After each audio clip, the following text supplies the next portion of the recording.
I never said that In-N-Out was bad. It's just overrated. Anyways, today we're at Cry Cheeseburger, which people are saying is the Korean In-N-Out clone. Let's see how it holds up to the real thing.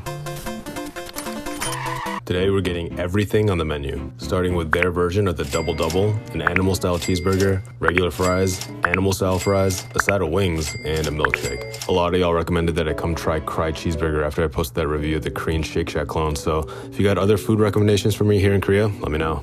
Alright, here's the full spread, and I gotta say it's been a while since I've had the original In-N-Out, but this looks pretty close to the real thing. Before we dig into the food, let's try this milkshake real quick. The flavor's on point. It's exactly what you want in a vanilla milkshake, but the texture is a bit icy, not as smooth as the In-N-Out shake. Still, it's pretty solid. I'll give this a 7 out of 10. Next up, let's try these wings. Now, as much as I love me some Korean fried chicken, for me, nothing beats good buffalo wings.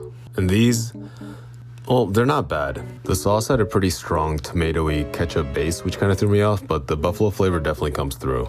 I'd say these wings are pretty average, but it's a nice option to have on the menu. Wings get a 6 out of 10. And before we get into the burgers, let's try these fries. These look a bit longer than the In-N-Out fries, and they're a bit saltier. Actually, flavor-wise, these remind me more of McDonald's fries. And they're pretty solid, no complaints. The regular fries get a 7.5 out of 10. Now the animal-style fries, they nailed it.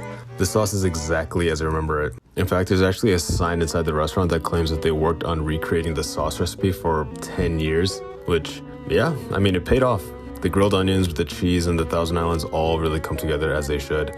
The animal-style fries get a 9 out of 10. Oh, and of course, we gotta pull a quick Wendy's move and dip the fries in the shake.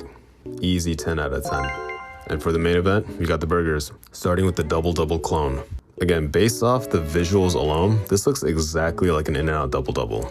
But the first thing I noticed when I bit in was that the patties were kind of dry.